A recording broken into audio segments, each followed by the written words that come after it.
Okay. We need to get down to business now. 15 minutes will be a record for me, though. Every time I have sessions with Wesley, all of us talk for like fucking 45 minutes. That's how D&D is Okay. supposed to be played. Hell no. I mean, exactly. You got to spend like at least an You gotta hour have just talkie It's I talkie. don't have social. time. communicating I about don't have random time. stuff. It's social. Be social, Noah. We can have post-social hour, but I work at a summer camp where I get 1 day off a week, so.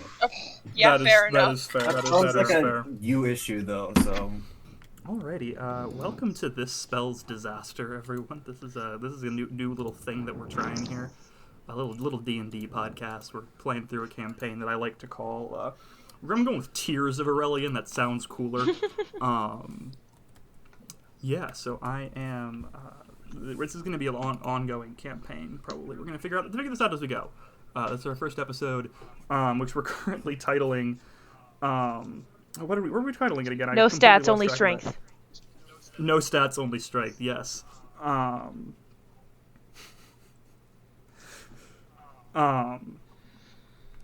So I am the dungeon master of this campaign. I'm Nathan. Recently graduated film production major with no idea what's going on in life. He, him pronouns.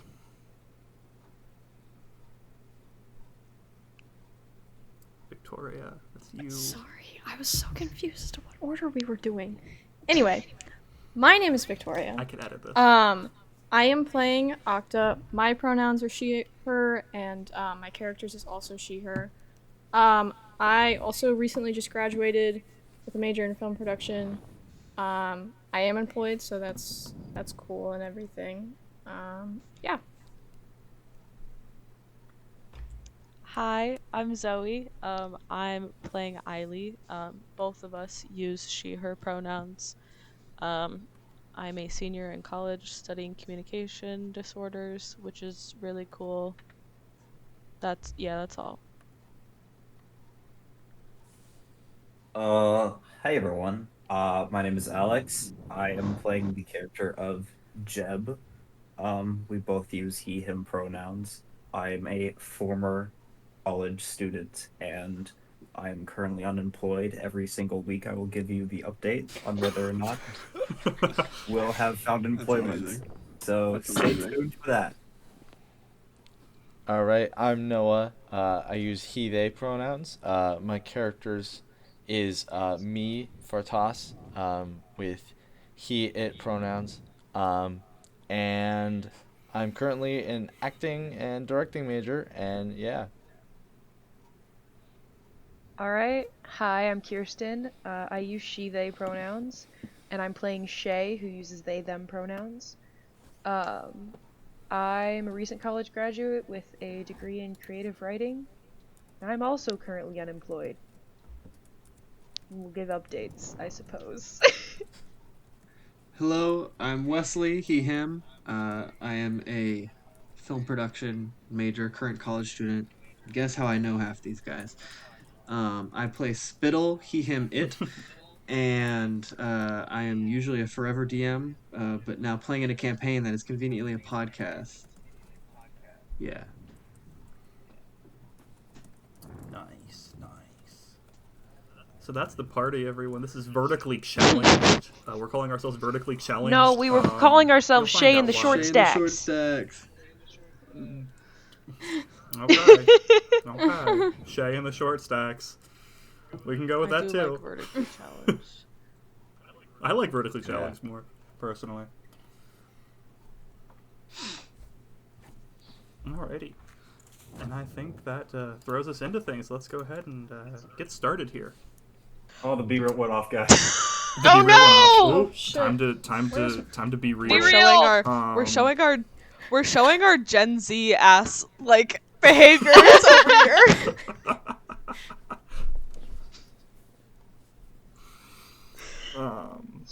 Cool.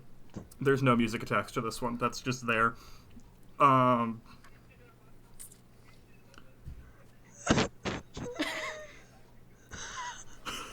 that'd be hilarious. We'll sort of counter how many times the be real go off. Yeah, during it's a session. be real alarm.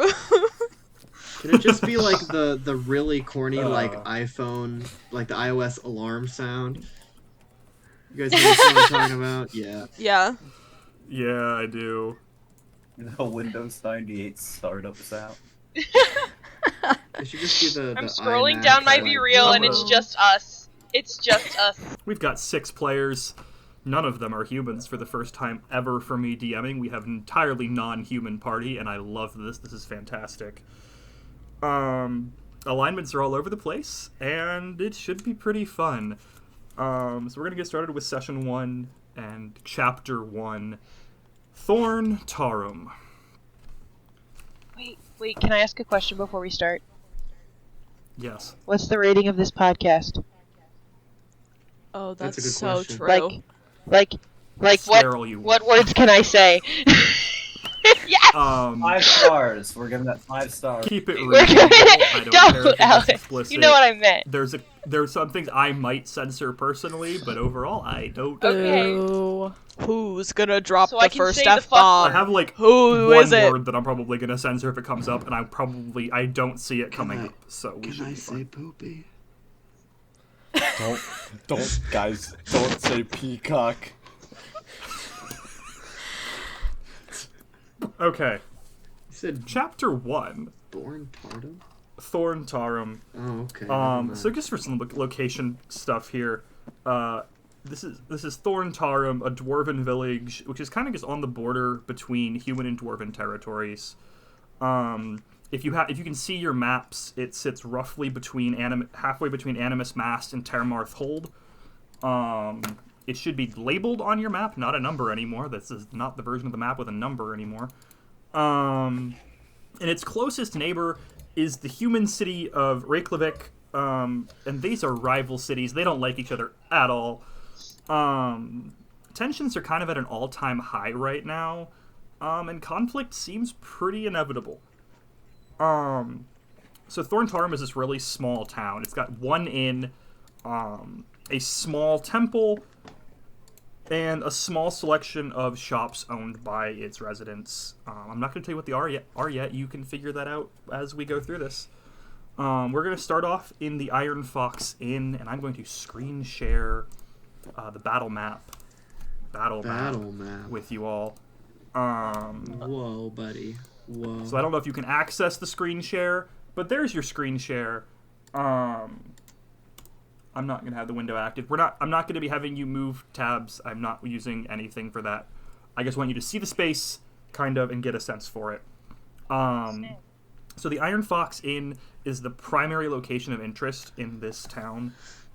Provides lodgers for travelers and adventurers from far and wide. It is known for free-flowing ale and mead, and legendary mashed potatoes. While the accommodations may not be the greatest, the food keeps its regulars coming back day after day. This is like the only public place to eat in town, and therefore like everyone eats here on their days off, or after they get off a shift, being a guardsman or running their shop. You've all just kind of shown up individually. None of you know each other. You're just all in this bar. Figure out where you're sitting. I will say, at the corner table near the door. So the door is to the left of the map, kind of on the center of the wall, right by that square red carpet. That table to the top left corner.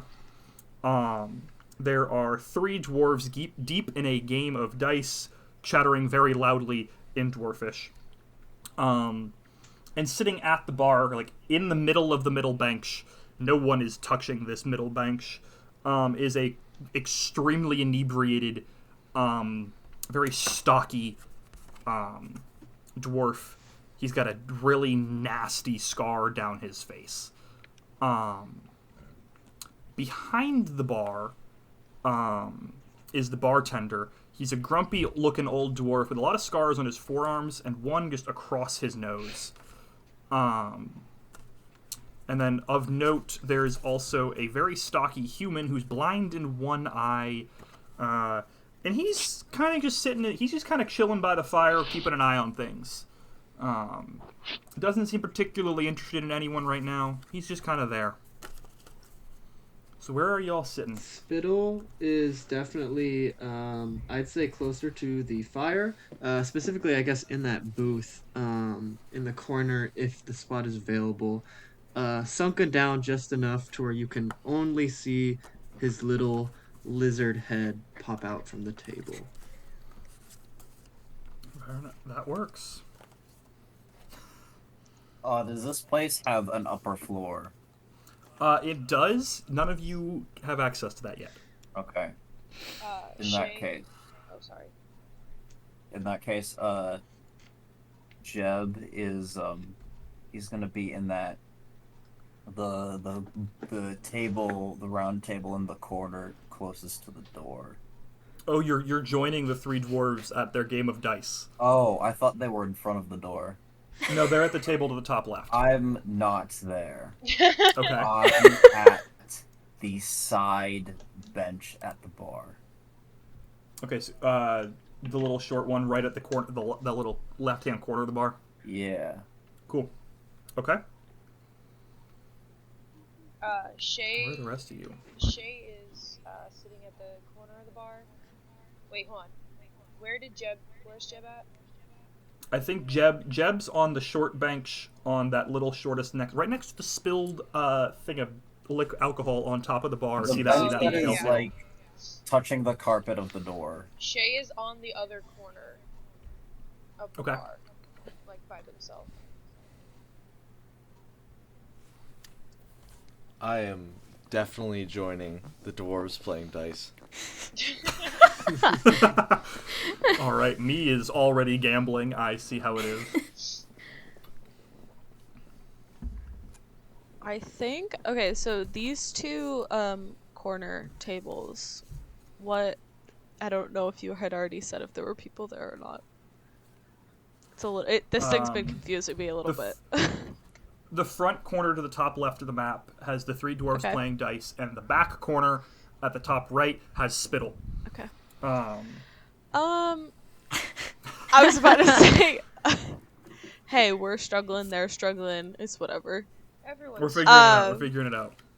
You know, I think I'm gonna sit at the table with Spittle, mostly because I don't want to be near everybody else. Fair enough. I cannot remember. Is there anybody in front of, I'm assuming, that fire place? The bouncer sitting over there, but that's it. Octo'll sit over there with the bouncer. Okay. So on the bench on the back up at the top, there's just a single bench up at the top of the map there. This one kind of older dwarf, he's sitting there. So the three playing dice. Who are the three playing dice?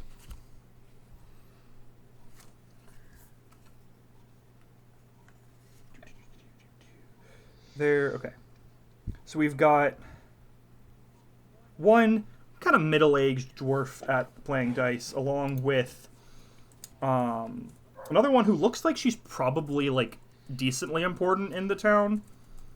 And then this younger guy who just doesn't really look like he belongs, but he's really into it. There's also another younger dwarf playing an out-of-tune lute very badly by the fire, and she does not care what anyone thinks.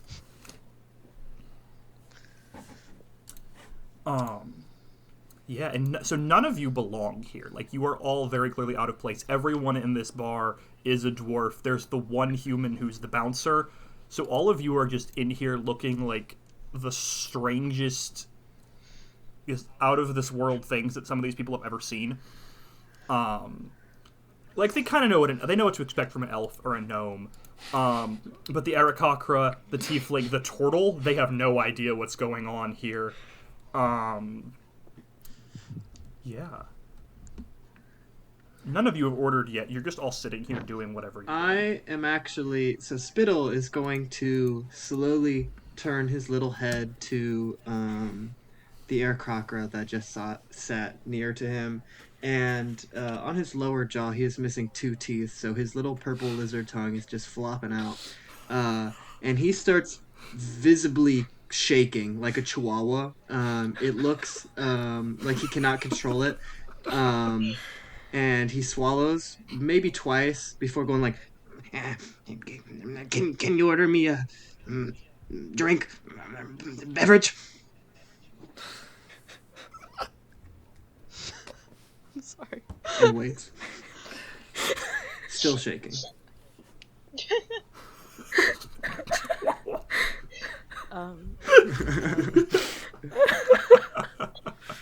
Do you want alcohol or? Yes. Do you have money? Yes. Okay. And he fishes around, and so he's wearing like a human boy's like trousers, except for he's got suspenders on. He's got suspenders on, and they are obviously like way too big for his little kobold body. So he's like, they're just sagging at his ankles, basically just creating a pool of brown cloth around him.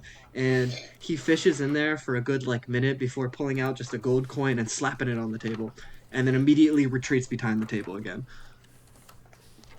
Oh my god, this is great. Okay. This is So you gave me gold? great. Yes. Yes. I'm sorry, that's out of character. Gold. I was just Oh, 'cause I- yes. Just I one wanna gold be- I wanna piece. be- Slapped one gold piece on the table. Okay. So, in my head. Also, Wesley, did you want to give a character description before we play this out? Sure. So, Spittle is a green kobold, so he is a humanoid, a very small, 2'4", lizard, draconic-like, little humanoid creature. He has a long, like green tail that kind of curls at the back. He has these yellow, like bug-eyed, bulging eyes. It could be the shape of his draconic face, but it kind of looks like they're looking in opposite directions.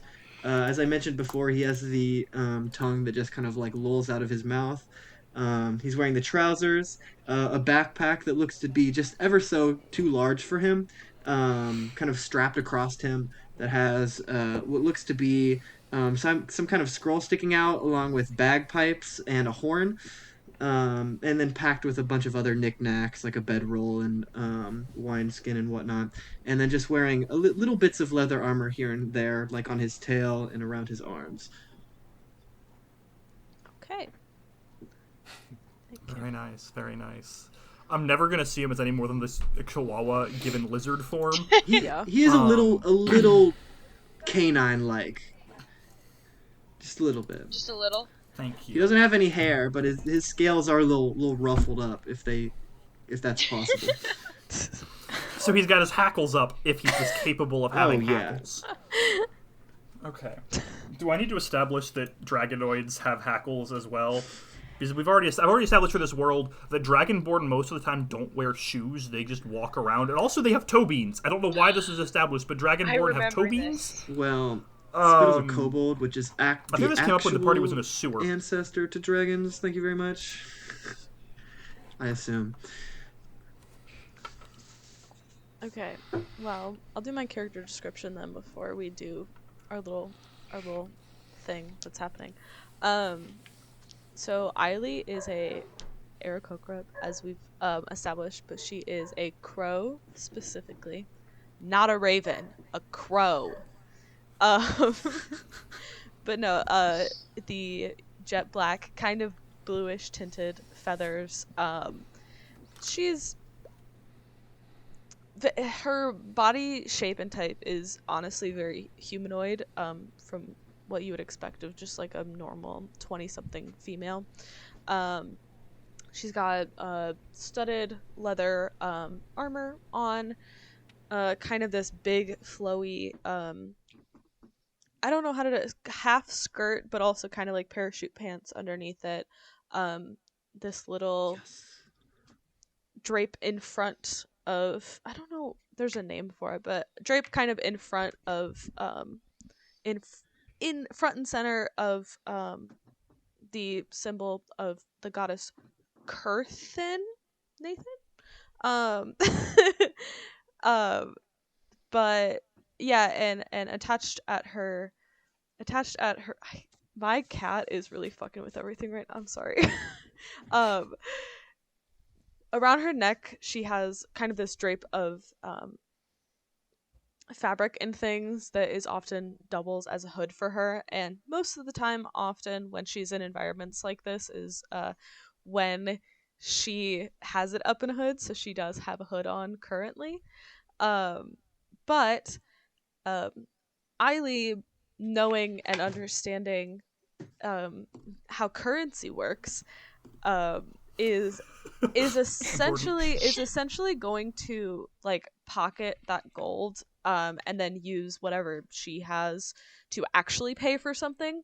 And you know, it kind of sucks that I am taking money, but I'm not really trying to. It's more so you just gave me gold and I don't know what to do with that, so I'm just gonna keep it and take it and actually pay the bartender whatever is needed.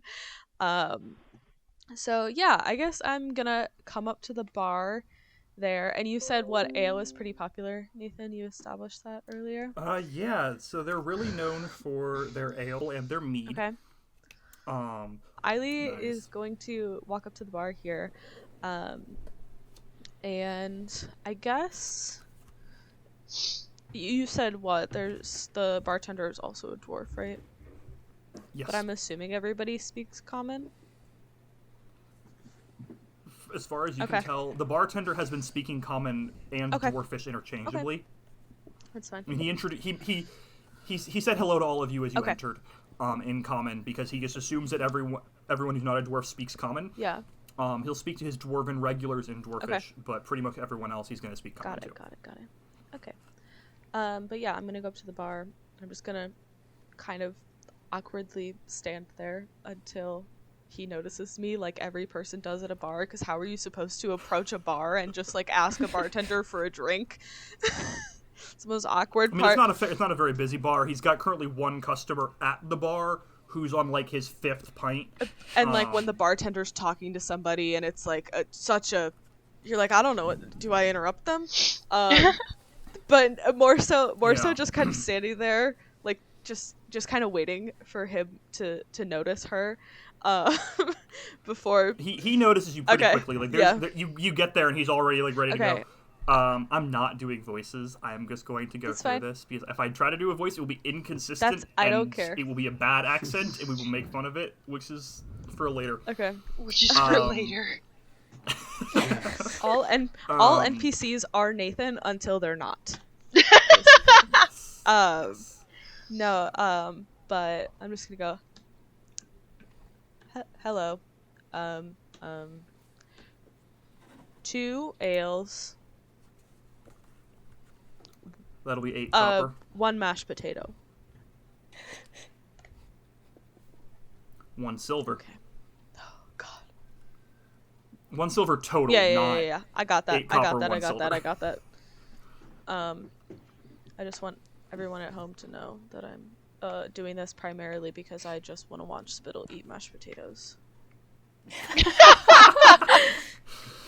And that's in that is happening. That's in character and out of character. Can I get a perception check from Eiley? Yeah, that's fine.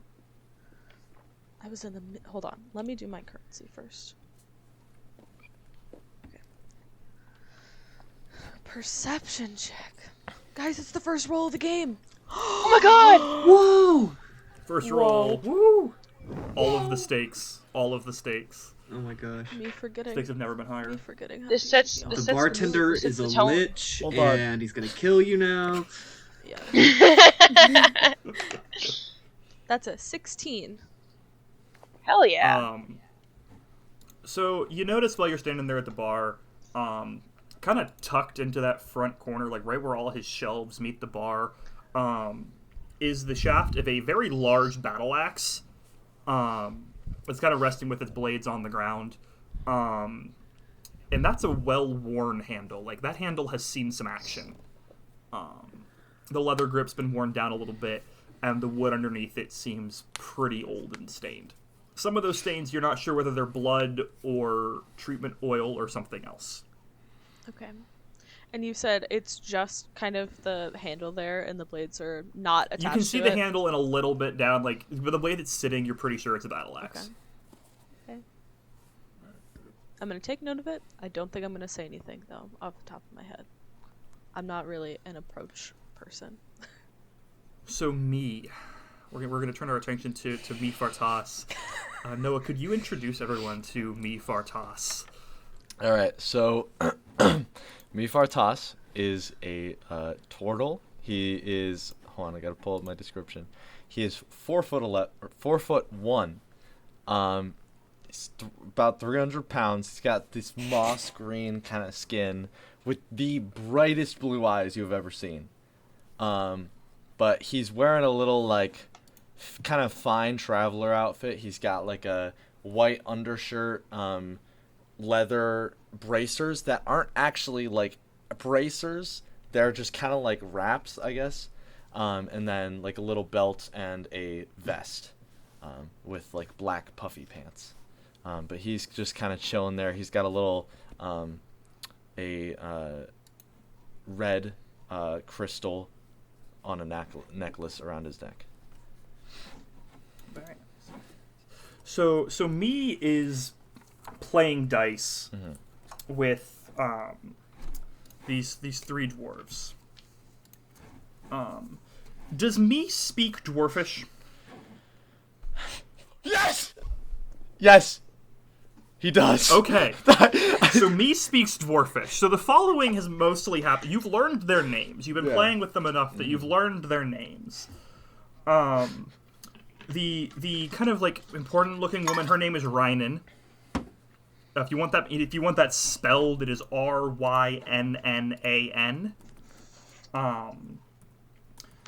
The younger guy who's really into it but doesn't seem to know what he's doing at all. His name is Tyron, Tyron. And the kind of middle-aged guy, he's really into it. He's like playing really well. His name is Ranmin, Ranmin. And he is clearly the most into this game. So is me proficient in dice? Yes, I believe so because of the Far Traveler background. I'm gonna. Is me actively playing or is me just watching? I this? think me is actively playing. Okay. I have no idea how I'm gonna roll out again. Yes, he is. He is We're proficient. We're just gonna figure this out as we go. He's here. proficient in dice. So, Ranmin has just lost a sizable stack of money. Let's say like 6 or 7 silver that he'd put in. He just completely lost to Tyron, who just got his first win of the night. He has no idea how he accomplished it. He doesn't know what the rolls are. But he just won like 6 or 7 silver off of this guy, and he's really excited about it. And Ranman, being Ranman, reaches into his coin purse and pulls out like 5 gold and slaps it on the table. He's going all in. He's going again. I have no idea how dice work. We're gonna just wing it and make it sound good, I guess. Does me care? Is me trying to win money, or is me just having fun with this? Me jumps on it and he's like, all right. 5 gold. Perfect. Let's do it. Can I get 2d6? South Park vibes. 2d6. Okay. That's combined. Not the total. I need to know the two numbers. 5 and 6.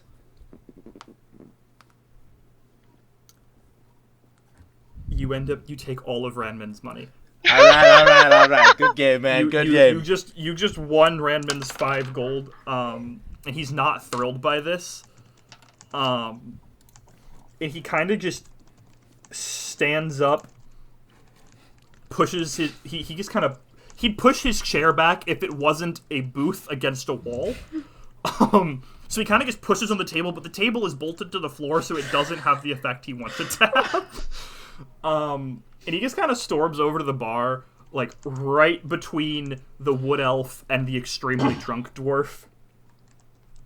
And he says to the bartender, "My daughter will be in later. I'm leaving." And he just walks out. All right. And I really quickly walk over to the bartender and I say, listen. You know that guy? You know that Randman guy? He come here often? I don't like to talk about my customers. I will give you 3 gold to cover whatever tabs he comes up with over however long. Just because we played a fun game. It was really fun. He lost, but I want to pay it back. The bartender doesn't quite know how to how to respond to that. He just kind of stares at you for a solid 5 or 6 seconds. He's clearly doing like math in his head, trying to figure out how much this actually like balances anything out. And he's like, "You know what? Sure. All right. And I hand it over to him. He hands you a bowl of mashed potatoes. At the same time, with his other hand, he pushes 2 ales and a bowl of mashed potatoes to Eiley. All right, I'm gonna walk back over to Spittle, and I'm gonna hand him the ale. 1 ale. I got 1 ale for myself as well, if that wasn't implied. And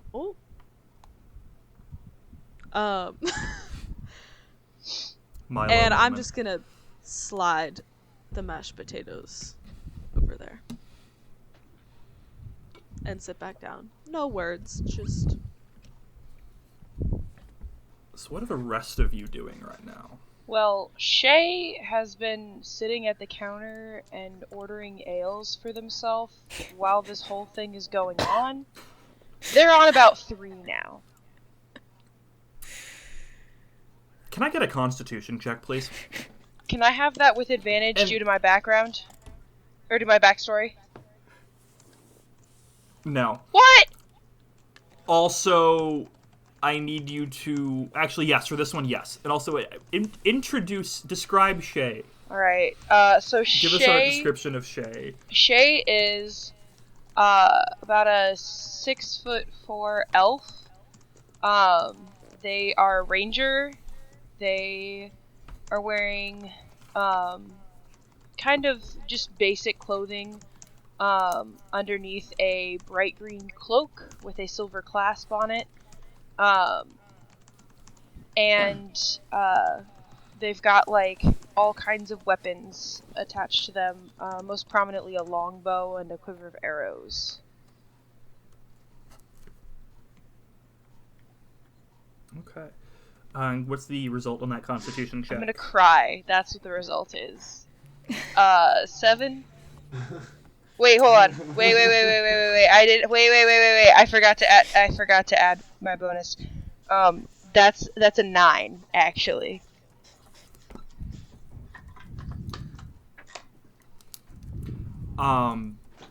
Until rest, Shay has a -1 on Dex. Yeah, that's okay. They can handle that. To your modifier, not overall.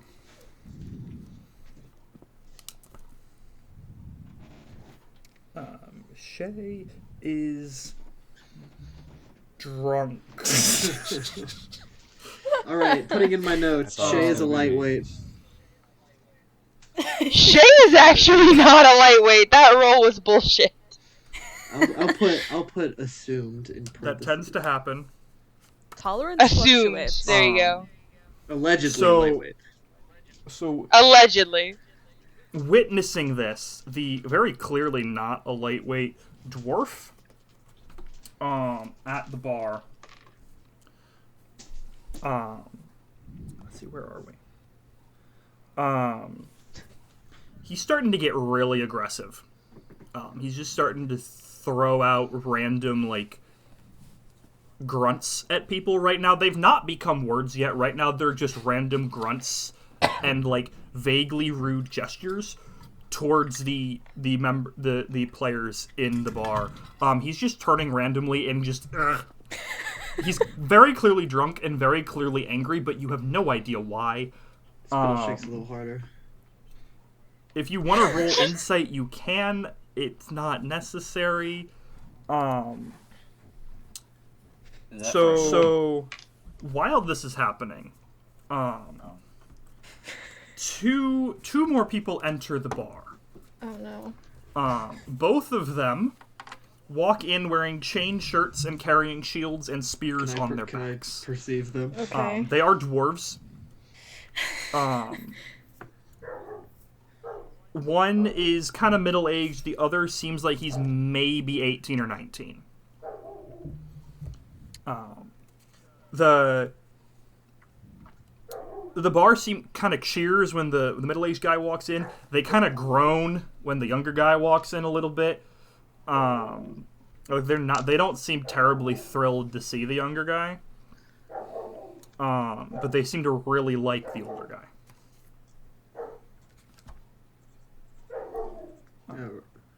So we've got two party members who have not introduced themselves yet. Why is Milo eating the die? Oh no. It's his favorite activity. I felt like I had to show you guys. He's not being as aggressive. Yeah, he loves rolling them. Oh my. He won't eat it, but it's his favorite thing, and I had to give him something so he wouldn't eat my mic.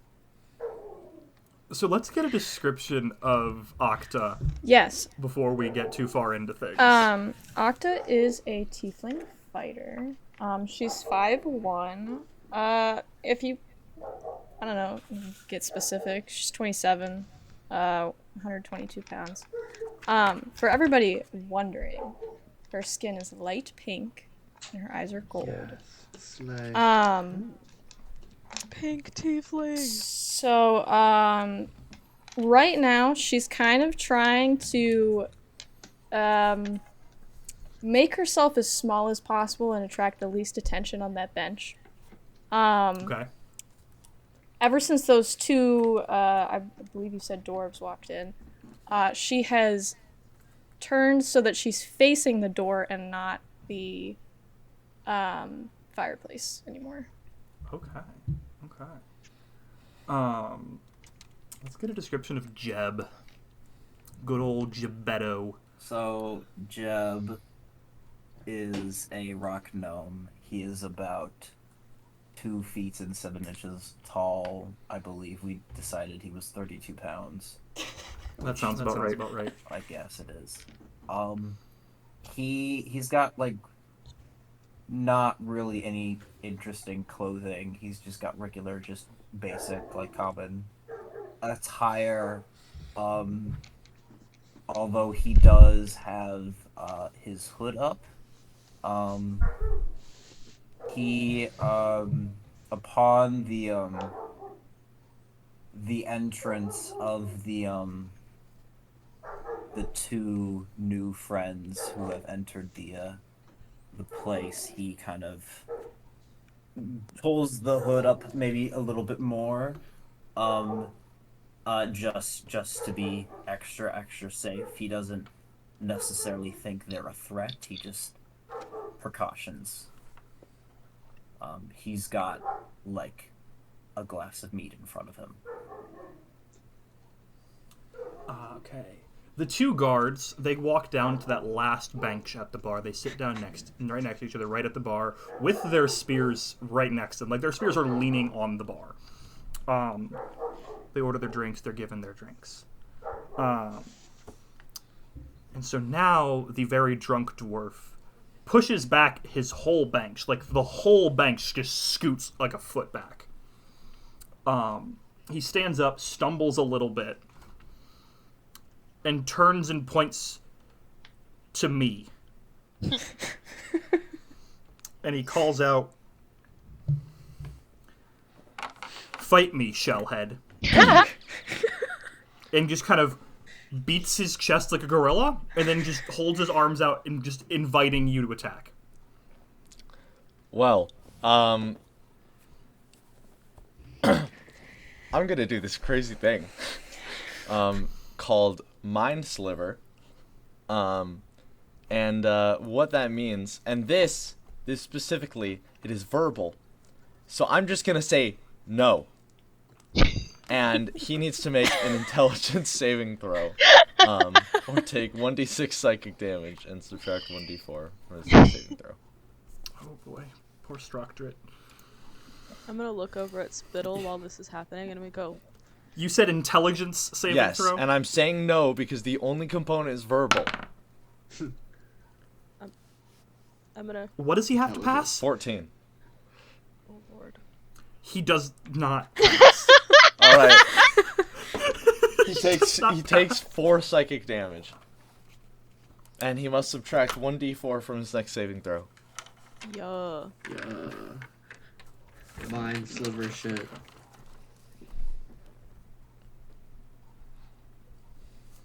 You said 4 psychic? 4 psychic, Or yes. 1d4? 4 psychic. I rolled. It's 1d6. And then... Repeat the next part. He subtracts 1d4 from the next saving throw within the next 6 seconds. It's more of a combat thing because it's next turn, but technically 6 seconds. In case anything happens. So he's not exactly sure what to do about that. He kind of takes a half step back, bumps into the bar. And then proceeds to walk up to you until you two are chest to chest. And he's just just slightly shorter than me. Mm-hmm. Not by much. So he's looking up a little bit. And he just pokes you. Right where the sternum would be if you were a human, but that's just shell. I'm not fighting you, man. It's not happening. Okay. He turns to the young guy you were playing dice with. This guy beat you, right? You want your money back? Punch him. To which the younger guy just does nothing. He just kind of stands there and just stares because he's really not sure what he's supposed to do. Yeah, that's my bro. We're homies. At this point, the bouncer has stood up and is kind of just watching this really closely. Are the rest of you doing anything while this is happening, or are you just watching this go down? I wanted to make a comment to Spittle, because this is my first thought. When the guy goes to insult me, I just want to turn to him and I'm gonna go, but, why did he even call him a shell head? That's the only part of his body that, doesn't have the shell on it. Spittle swivels his head to you and brings what to him is a giant tankard of ale. Takes a little lick out of it. Stops shaking for a minute. Eat the mashed potatoes. And then he goes to the mashed potatoes and eats. Just imagine if a dog was really hungry and just dived into some mashed potatoes. That's him. And he pauses there for a second. And he starts shaking again. And at this point, he takes the tankard of ale and is basically using it as a shield between him and the conflict happening in the bar.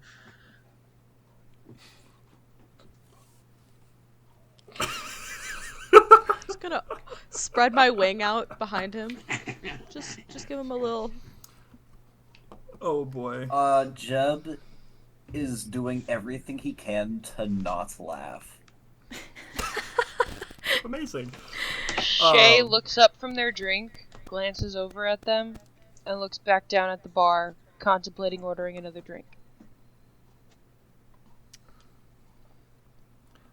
At this point, the bartender clears his throat very loudly and places his hand on something sticking up from behind the bar. Oh.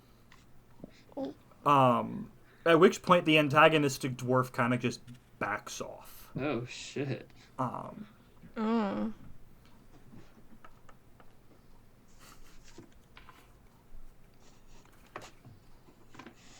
Any reactions to this?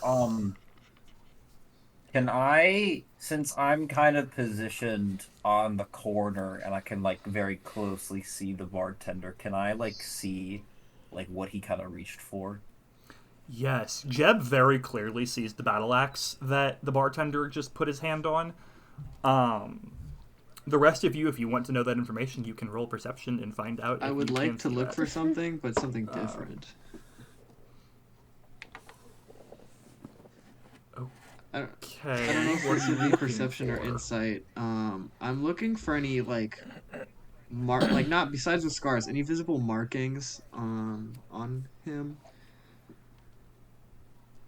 Yes. The bartender. No. Okay. The like no as in like Yeah. there's not any more. Yeah, no, I assume. He's just got the very noticeable scars on his forearms, on the outsides of his forearms, I will specify. And he's got that really just big one across his nose, as if someone like took an axe to his face and the bone of his nose stopped it. Ow. Ouch. This guy scares Spittle. Did I just hear this guy Yeah. scares Spittle? Oh. He's quaking in his little boots that he doesn't wear. His His trousers. little trousers. His big trousers.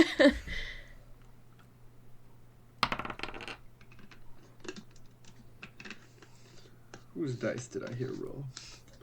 How many of them are like Nathan. How many? Nathan's. Did I really do that? Oh my god, I did. Okay, so I prepared stat blocks for everyone in this bar. Mm-hmm. And apparently all of the bouncers' stats are strength. And they are all exactly the same. So I'm going to hold this up. I don't know if you'll be able to see this. This is probably in reverse. It's not, But actually. those are just all strength, and they're all +3. I think I messed up when I made that. No stats, only strength. I don't even know what those are supposed to be. No stats, only strength. Only strength. Sometimes you only need one thing. Sometimes you're just... He's a one-trick boy. pony. Yes. Hey, can you make a strength saving throw? So Octa... Nope. Octa is occupied.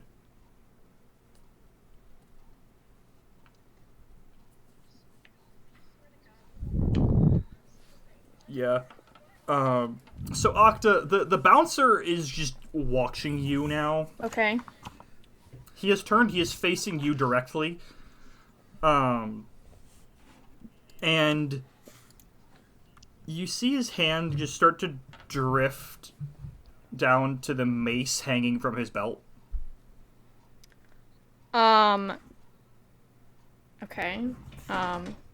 This clearly makes Octa uncomfortable. She's gonna talk to the bouncer.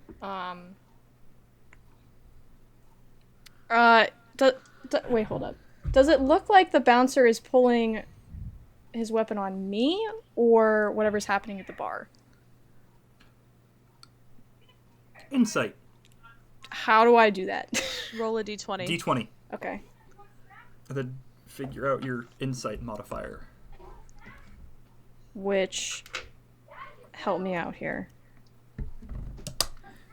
Which skill is insight It attached to is. wisdom? Insight's attached to Yeah. wisdom, right? I do not have a character sheet up in front of me. Okay. That That would be a 10 then. would be a 10.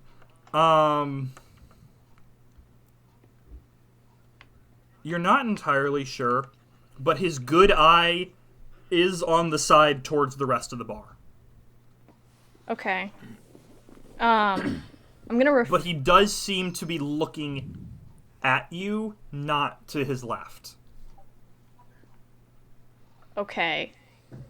I'm going to ask him if there is a problem. So she just says to him, "Is there a problem here?"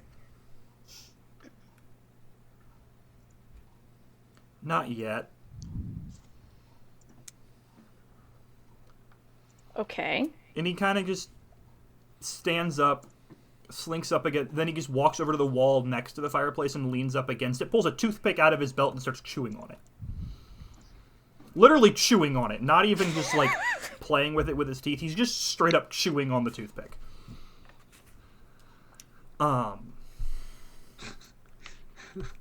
Okay then. She's gonna Anything keep an else going eye on? on that bouncer. Okay. Are there windows in this bar? That is that. Anyone else have anything going on? Are there windows Wesley, what in was this that? bar, and where would they be in proximity to Spittle? God. Let's see. The closest window is right behind the table where me was playing dice.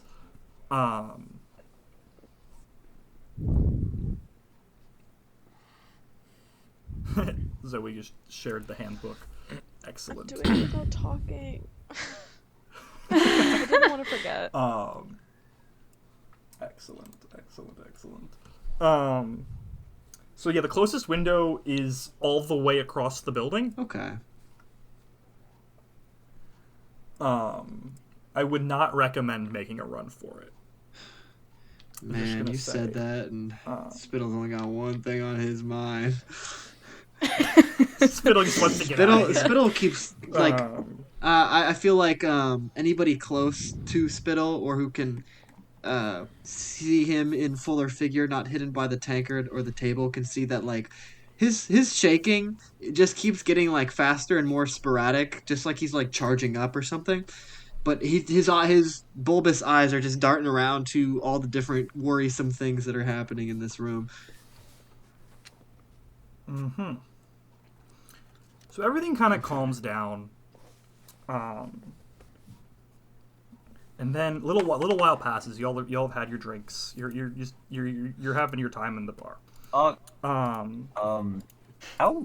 large? Can I see how like large this battle axe is?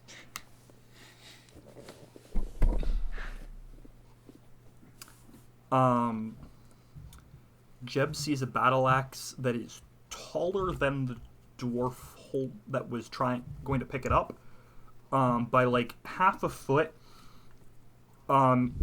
Each blade, because it's a double-headed battle axe, is larger than the dwarf's head. How's he hiding it under the bar?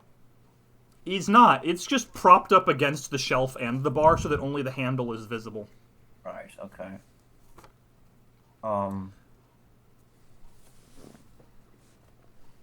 Okay. So the door opens after a little while.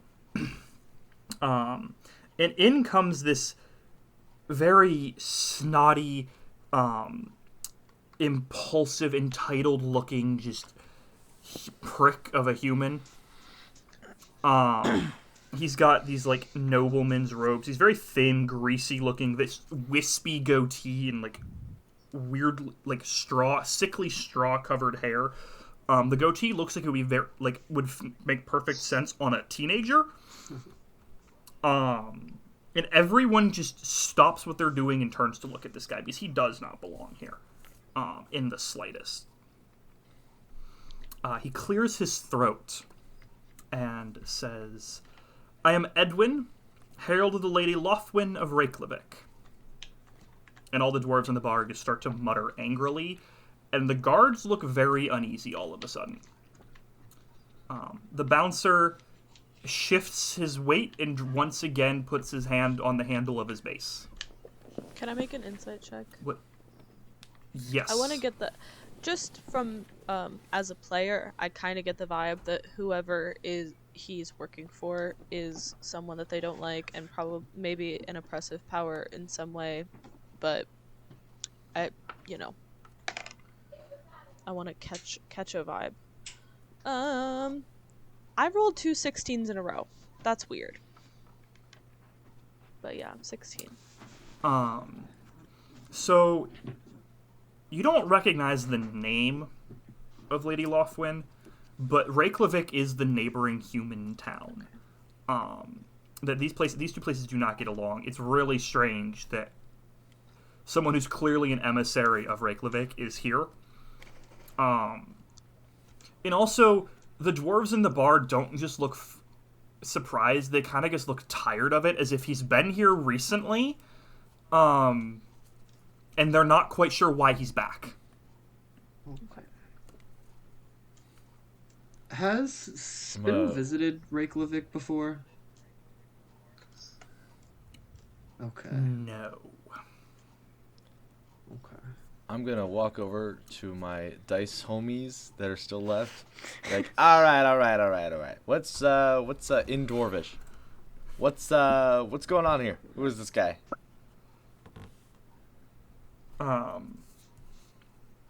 The kind of important look, Rynan looks to you, and she's like, he was here like 3 days ago. He picked up this band of travelers for some quest. He never told us what it was. They were here. They left that same night. We never saw him again. There was some, I don't know, dwarf ranger-looking guy. There was a, I guess it was 2 gnomes in a dragonborn suit. There was a wood elf. I don't know, some little wood elf girl was there. I don't know. I was playing. I didn't care. He showed it. He showed up. He gave him money. He left. They left right after him. All right, so it's one of those like multi-level marketing schemes, isn't it? Is that? She has no idea what a multi-level marketing scheme is. Oh, sorry, my homeland. It's the thing back in yeah, you know.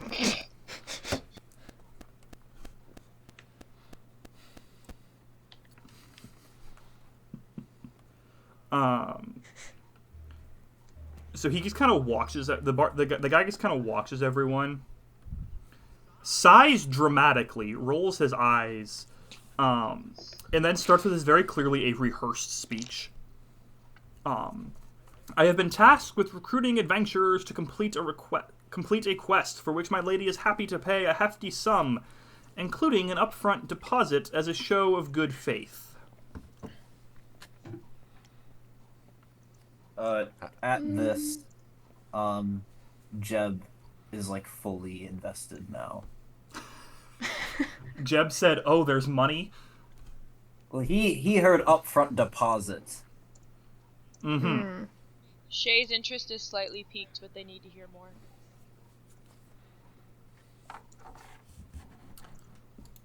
Question: does Shay speak Dwarfish? No. Good. Well, that's not nice. Yeah, you said your internet cut out, which means you missed the whole part where I was oh yeah, no. as the dwarf. Yeah. Shay wouldn't have understood that anyway. Okay. I wanna. Does anyone else in here speak Dwarvish? No. No, I almost took it though.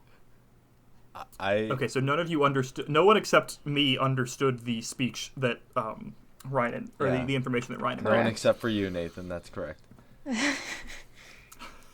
Haha. Fuck you.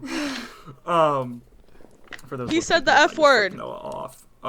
Yeah, I did. That's the bad word. He's the first one to say the F word. That one's allowed. I don't care. I don't care. Ooh, you said a bad word. Ooh. So, are you? Who's paying attention to Edwin? Who's just kind of drinking still? Spittle is paying attention. I don't think anyone Shay's- would not be paying attention. Shay is Yeah, loudly fair paying enough. attention. I'm just very interested, but also very wary. I'm just kind of waiting for more information. I'm like, you know what, guy? I like you. But can I have one for the road? To the bartender. And then I go do that. The bartender just shrugs and pours another ale. Come on, give me a bottle. I'm sorry. I don't give bottles unless you're going to stay the night. I want my bottle back, so no bottles to the road. You bring your own flask. All right. Shay holds out their own flask. Should've seen already that coming. drunk as well. Shay doesn't give a Should've seen fuck. He takes the flask, he fills it, and before he hands it back to you, that'll be 5 copper. They hand over 5 copper and take the flask back. Fantastic. Shay now has a flask of ale.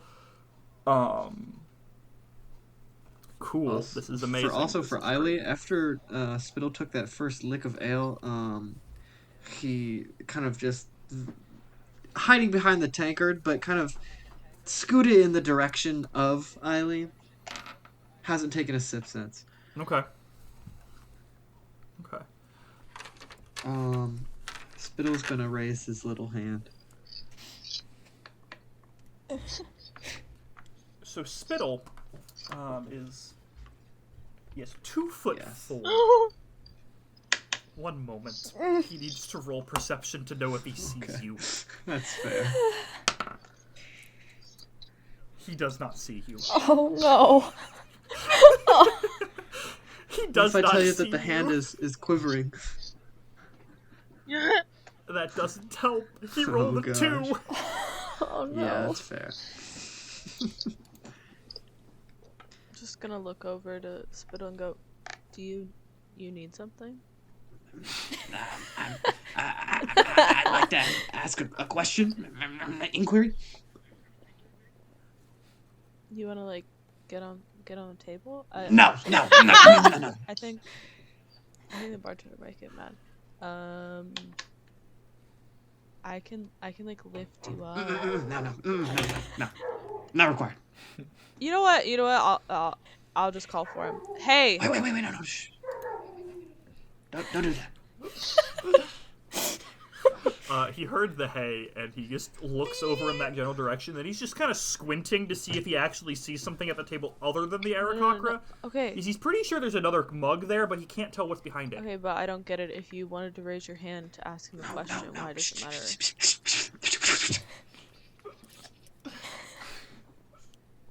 I can just ask him your question. But like, if it was for me. Does that... The quest. The quest. Is it dangerous? Sir. What's the details on this quest that you have? I am not at privilege to discuss those details. Then why did you come? Go to Reykjavik and speak to the Lady Laughlin herself to receive the details. And see, this is what I don't understand. What's the point of even sending you? I'm sorry. That probably sounded really rude. I didn't mean it like that. But like, if I have to spend money to travel there, then like, what do I get compensated if I travel to get more information, or like, what's the? Even if I don't take the quest, like, I'm going and getting details for what? You guys don't seem that desperate then. Are we getting if you're not even allowed to tell me about it? Gas compensation? I'm a meal stipend? Anything? Like he pulls a coin purse from his belt, pulls it up, and says, "That's what the deposit is for." Is it a dangerous quest? Is there? It is likely to be dangerous. Yes. Beyond that, I just know. looked at Spell and I'm like, does that answer your question? He's just shaking. Thank you, my good sir. I love the chihuahua that is Spittle. And then just a hulking, like, a hulking woman, bird woman, sitting next to him, saying he asked for no pickles. That's what's happening right now. That's is the energy right that it's giving. Yes. Did Eiley just adopt Spittle? It wouldn't be. I think that has happened. Wouldn't be the first time this has happened between me and Wesley's characters, actually. And from where I'm at, can I gauge, like, what, like, the amount of money that could feasibly be in that pouch? that he's holding to get a sense of what this deposit is looking like. Give me a perception check. 16. Based on the way it moved when he procured it, it has a decent amount of coins in it. It's hard to tell because you can't really tell what material it is. It looks like it could kind of be like this. Could be a light, thin leather, or it could be a cloth. You're not entirely sure for what material it is. So it's hard to tell like volume of stuff in there. But there's a decent amount of weight. It's probably not a small amount from what you can tell. You just can't get a good determination on it without like getting your hands on it. Okay. Also, this is another question. How tall is this guy? He's probably a solid 5'3". He carries himself as if he were 6'8", but he's 5'3". He's just got major asshole energy. And he's trying to pretend he's not as short as he is. Napoleon syndrome. Yeah. Yes. Nathan didn't even have to tell me his height for me to know that he is short, but he acts like he's 7 feet tall. Good to know that it's that predictable. Alright, just making sure. The wheels in Jeb's head are turning. Oh, are they? Yeah, they're tiny little cogs because he doesn't have a large head. But would Spittle have seen where this guy had retrieved this little pouch of money from?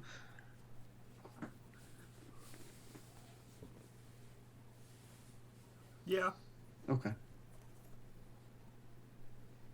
Yeah. Spittle is aware of where the money came from and then was returned to. Now where would that be? yeah, Jeb is also wondering where that would be. He put it. He the way he reached, he put it. It's kind of probably fastened right on the center of his belt in the back. Given the way he was moving his hands, and the way his belt shifted ever so slightly when he picked it up and returned it. What would it be attached to the belt line? Probably some sort of leather band.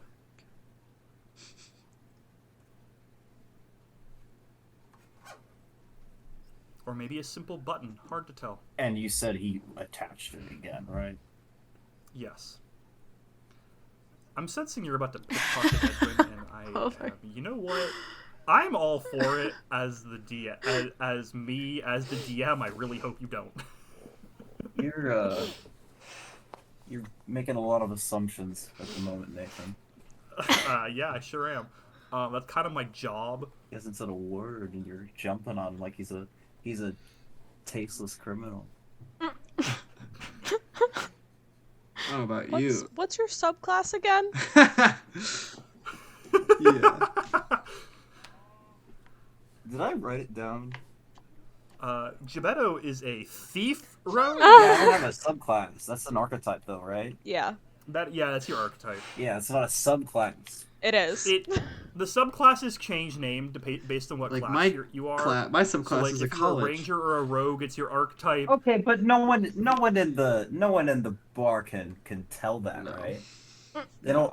You don't like go into the bar. There's an automatic. No. That's just me asking. That's just me asking as a player because you're saying, Nathan, how dare you think I'm gonna pickpocket him? And I said, what do you mean? How dare you think that that I, was a player thief, asking as a player. How dare you think that I, a thief, would be pickpocketing someone? Who's to say? Oh my gosh. I don't know. He's just kind of staring at you all, just like, is anyone gonna accept this, or am I gonna have to leave again? Octa would like to ask how much the deposit is. He sighs dramatically again, reaches back into... He pulls the pouch out again, opens it up, pours it into his hand, and starts counting. It's entirely in silver, from what you can tell. And he just starts counting things. by just moving them across his palm. He sighs and then says, 5 gold. To split amongst whoever takes it. Jeb is suddenly not interested anymore. Me has a question. No, me is just hand up. Edwin turns and looks at me and is like, you... Shell, man. What are you? I am the coolest thing you have ever seen, so... No, I'm not. I'm a turtle. I I don't know, man. I'm just... What's New York? New Yorker? I hardly know her. If I did not know any better, I would assume that this Noah's character is just a reject from the Teenage Mutant Ninja Turtles. Okay, the thing is, Noah and I were talking about that earlier. My coworker was like, "Oh yeah, I was like, cause I was like, so you know Master Oogway?" And he was like, no." I was like, "Well, I'm like a turtle person." He was like, "Teenage Mutant Ninja Turtles?"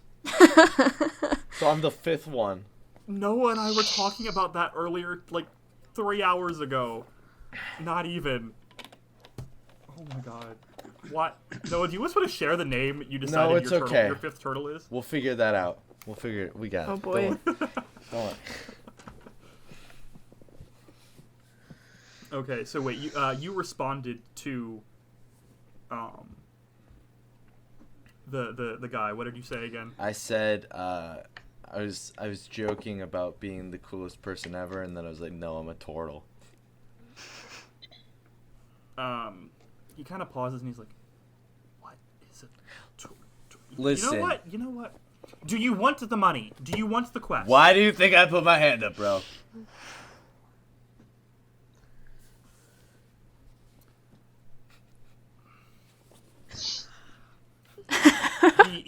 He approaches you with the sack of money. Well, he's put the money back in the sack, back in the coin purse. He approaches you with it, and then says, "Be at the gates of Reykjavik in 2 days' time." Drops it into your hand, turns very promptly on his heel, and leaves. So, does I was Shay trying to fist know? bump him. Does Shay know that this guy left with another set of, like, people, adventurers, a few days ago? No, but me does. Okay. So Shay does not know this. Shay is still only mildly interested. Jeb's attention has squared onto the turtle man. Mm-hmm. So, who's coming with me? It's just like It's looking literally around. You need to crickets. make up It's your crickets. mind. I have the fuck it dice. And it's like, all right, good night. I can't remember this name of this inn. I've had a little much to Spittle's gonna raise his hand, quivering in the air again. Is that a raising his hand of I'm in, or a raising He's his raising hand? his He's hand. question. Little dragon dude. He like quiets for a second.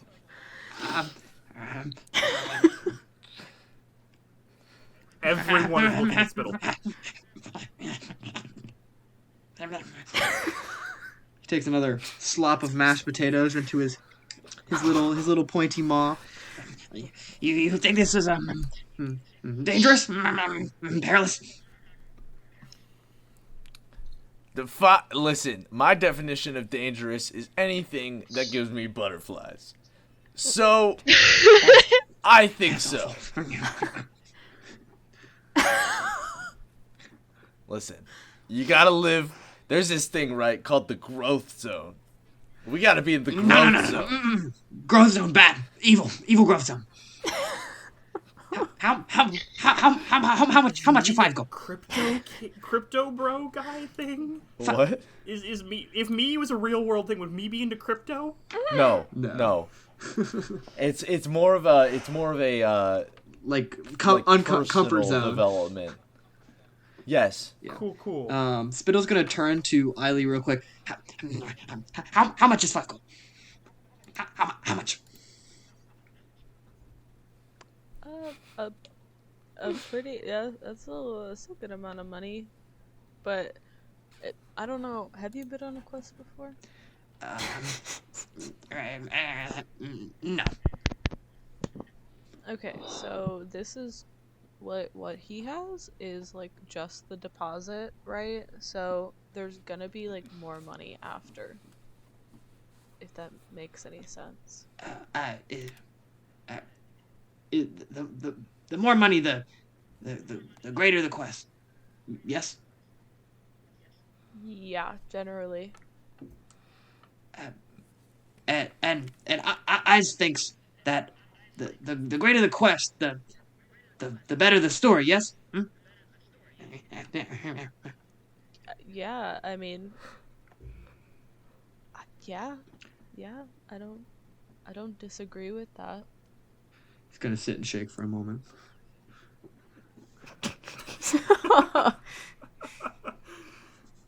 I mean, Noah, why is me pointing? He's still just like waiting for a response. I mean, bad quests make for boring stories, right? Maybe. Is he pointing at Spittle? Yeah. Oh shit. This whole like past like 5 minutes. What? Are you in? Nathan, Spittle's gonna check the scroll real quick. One moment, let me open the Spittle The scroll. channel. Is So this Spittle, scroll? please describe what Spittle is doing Oh, to the me? audience. Okay, yeah. So, he's slowly he fiddles around. Kind of on his torso is just a large leather strap that keeps his entire bag on. And he fiddles with it with his little green claws, and then it unstraps and just falls right off of him. And so he basically dives into it and scurries around and pulls out the scroll that was sticking out, which is, I'd say it's pretty close to the size of him. And it looks like this really old, really intricate, just scroll that he unfurls. It's got a nice, almost kind of serpentine, draconic design on it, and he just stares into it for a second.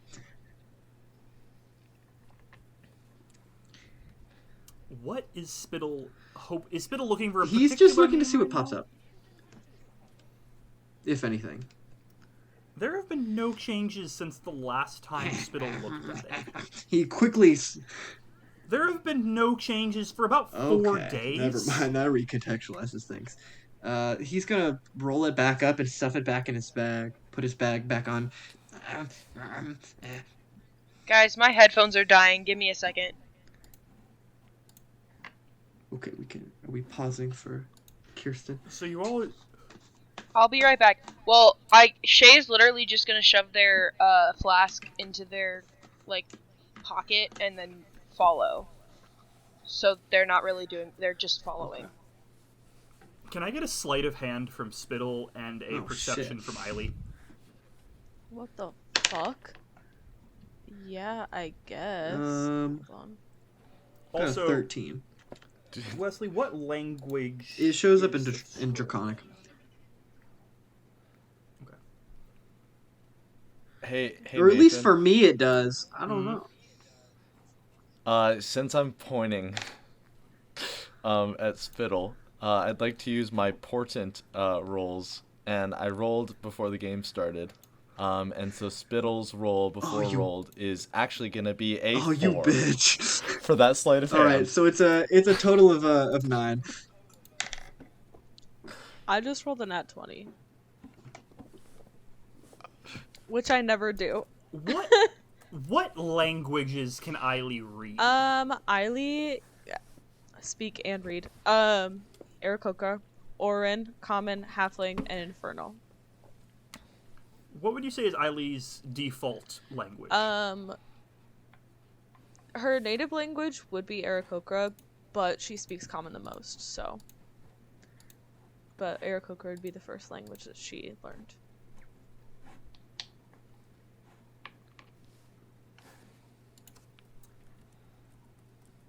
you see you.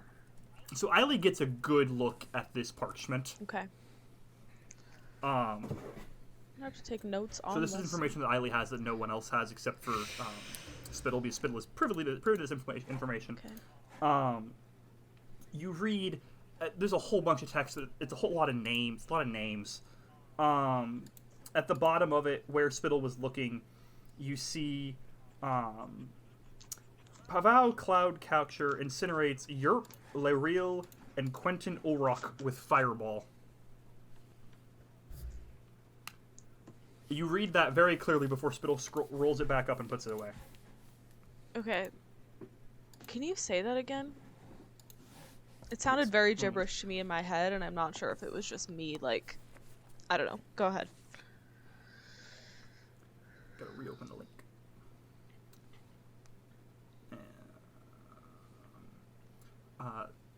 Pavao Cloud Catcher incinerates Yerp, Leriel, and Quentin Ulrock with a fireball. Okay. That is what you read before Spittle rolls it back up and puts it away. Okay.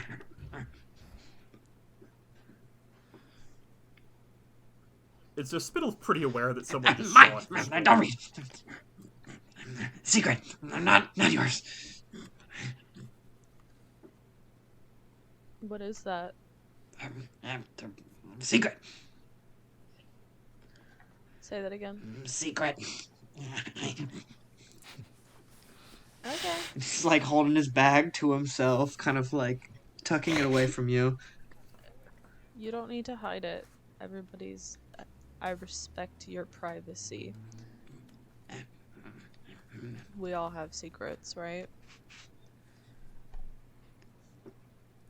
Well, everyone's got to have a good secret, you know? Is me pointing at Spittle again? It never... I forgot, but it never stopped. Why are you doing that? You okay. Because that was the important, too. I was just pointing at him, and I'm like, you know what? Oh my god. I should have played the sound effect when I did Portent. When Portent happens, is that like a known thing that happens magically, or like would Spittle know that something happened to him? I think it just happens. Okay. It's like a foretelling, so it's like a story adjustment. Got it. Okay, that's cool. So it's like I can see into the future. Sort of.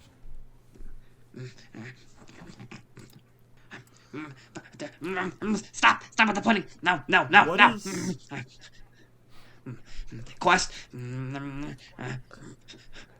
No. Eyes small. No quest. Me too. You're like double his size. Builds armor. Spittles has no armor. Neither, man. Just my shell. Why? I was born that way. I don't know. No. Why quest? Oh, why quest? I don't know. Seems fun. Dangerous and fun. No, two separate things. Not dangerous and fun. Dangerous or fun. All right, but what if we take danger, right? Okay, danger in the right hand and fun in the left hand, and we boom. Each of his eyes follows each hand, and as they come together, he like somehow just discombobulates himself. He kind of shakes it off. He's like, no, impossible. Wait a second. Spittle doesn't have binocular vision. Think of it like a chameleon, where he can just like see mostly around him. Spittle's got a blind spot. Spittle's got a blind spot right in the middle of his nose. So like your eyes can come like to here. It's like but a very not the small window, but. So you've got like no depth perception. Well, I don't know if that's how that works. I have no idea actually. I mean, maybe you'll get a little bit. your eyes overlap enough that you can get a little Yeah, bit of depth yeah. perception. But There we not go. much. Oh, bye. What did I do? I focused. I didn't know I could do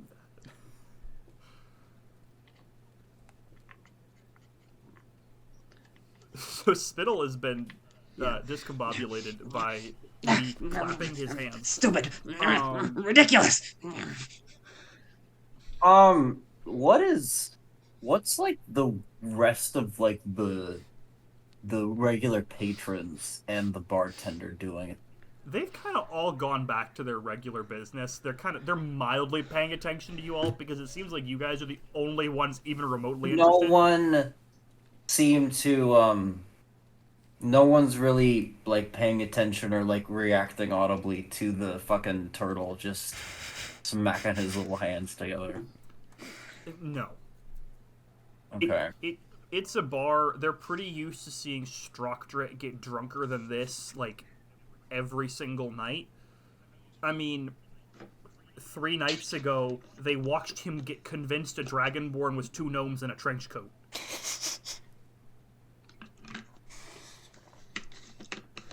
Okay, so this is happening, right? So Jeb's gonna get off his little stool. I should note. Alright, I guess it's a bench, right? Does he have to like jump down like significantly? I mean, the stool is taller than Jeb. Wait, you're telling me the Dwarven bar has human seats? Yeah. Oh, this is a shitty town. All the stools are built to accommodate dwarves, where they have a step halfway up where you can just step and then plop. That's fair. Because they're designed to accommodate many people as possible because they are a pretty regular waypoint. But they also know that their main business is dwarves. So Jeb jumps down, not using the step. He jumps down. He kind of goes over to the turtle. He looks up at the turtle. He just kind of looks at him. He looks at the money. He's just kind of there. Kind of looks at him.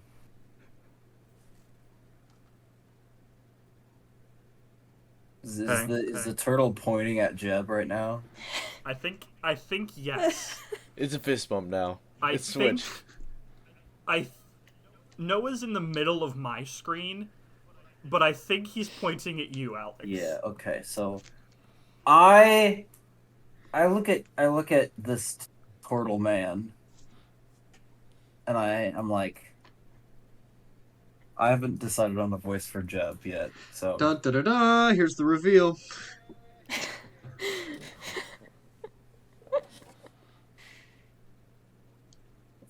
I need you to know that if I'm doing this, I'm only in it for the money.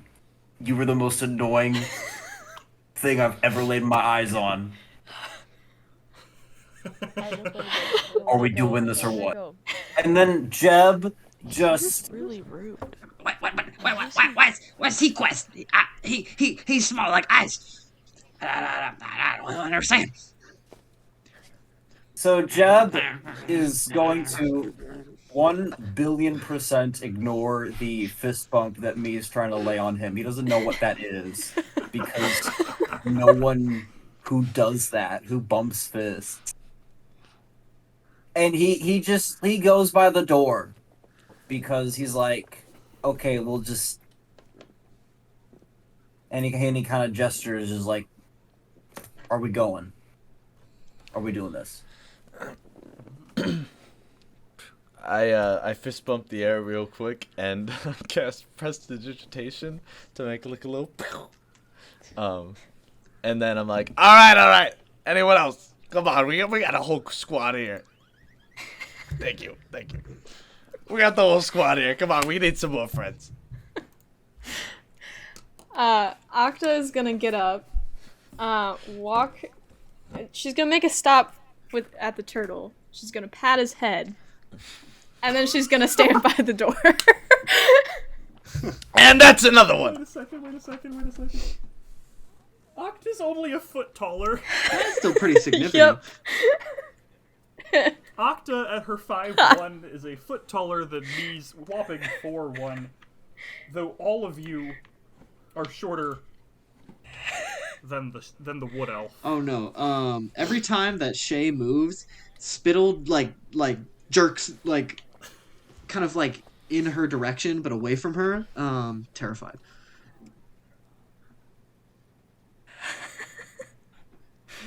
I'm gonna turn to Spittle. Oh shit, sorry. I'm gonna turn to Spittle. I'm gonna go. Do you want to go on the quest? Zoe, your mic has fallen away from your face. Do you want to go on the quest? I'm sorry. There's a cat attacking me right now. I can tell. I'm thinking. I'm contemplating.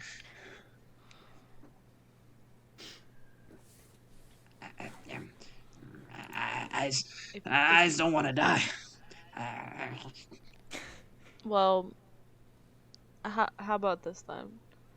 I will make sure that you don't die. What? How?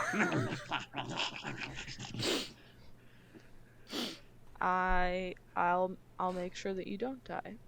Can I roll an insight check on that? Sure.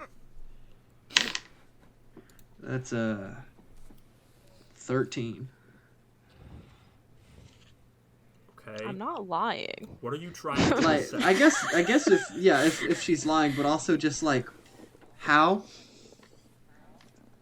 Yeah, should I roll a persuasion? Okay. I think my mic is working again. Yippee! Hallelujah. Take all. Oh, Shay's back. Yeah, take I'm giving a all quick of- audio to give you sync. Okay, we're good. You take all of you just all Spittle has to do is look at Eileen and be like, she knows dead things pretty well. Yeah, probably I'll probably be okay. If you want to do a persuasion counter persuasion, you can go for it. Let's do it because that'd be What you wanna fun. do. Each of you roll So, persuasion. okay. Oh, it was really bad. I'm gonna be honest. I'm gonna absolutely kick your ass at this. Yeah, it was really bad. Mine's 15. I rolled a 3, so it doesn't matter what my modifier is. So boy. instead, what I'm gonna do is I'm gonna look you in your face, and I'm gonna say, just trust me. And you feel a warmth radiating through your body as I cast Healing Word on you, even though you don't have any wounds to heal. But I'm hoping that feeling alone down his body. makes you understand. But I'm hoping that feeling alone makes you understand that I am, in fact, to be trusted. What was that? I've never felt that before.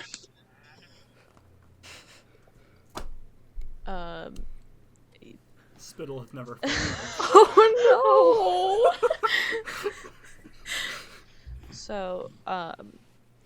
So when you get hurt, I can do that, and I can help you not be hurt anymore. Spittle kind of he's shaking a little slower now, but he looks to the Arakakra and then to the turtle. And you use you want eyes on the quest? Honestly, I have nothing better to do right now, and one quest usually will lead me to another quest. So Why are you putting?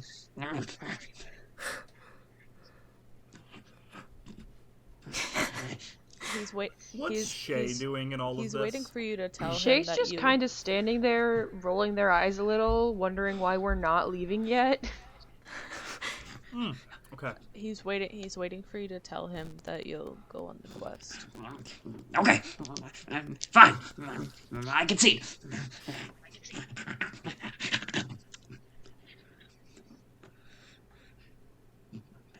And that means yes. Woo! And Alrighty. We got 8 people. Woo, And I yeah, follow behind. woo. Can you? That's 8 What? people. We're literally 8 people. Can me? Wait. Wait. Can One, me not count? 2, 3, 4, 5, 6, 7, 8. That's 8 people. Don't know who you're counting. The math ain't mathin'. There's 6 players. Yeah. Spittle's bobbing his head.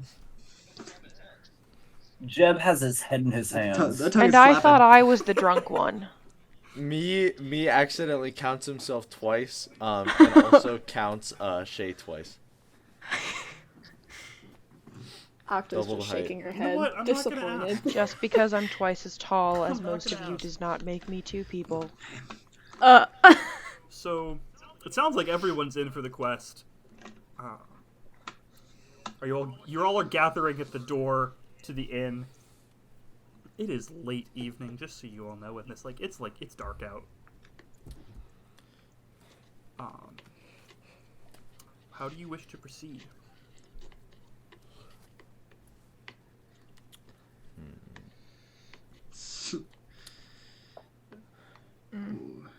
Zoe's see. camera is gone. Yes, I see that now. I mean, do we want to just start heading on over, guys? I love a nighttime road trip. I'm not too fond of the sun. Would be best ideal for me. Perfect. Bump it. He Do raises his any little of you fist and gives you the have- weakest fist bump you've ever heard or felt, Do any Prestige. of Oh you, my god. and then immediately cowers back. Prestidigitation. do any of you have like you have cantrip on that. You can. do any of you have like a cart or anything? Or are we Are we walking? I got leg 1 and leg 2. Okay. So are you all gonna set out at night to do this? That's how Spittle travels. Sure. Okay. That's why it's whatever. On that note, that's where I'm gonna wrap things for tonight because that's actually a really good pause point. Lovely.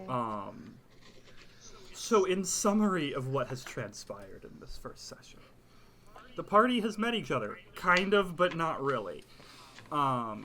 They've received a quest from a strange nobleman from a nearby town. They don't know what the quest is, but they've been given 5 gold to go to his place in 2 days and get more details. And Spittle may or may not have been adopted by Eiley. We're not sure yet. We'll find out soon enough. Damn. Alright, so this has been session 1 of the Spells Disaster.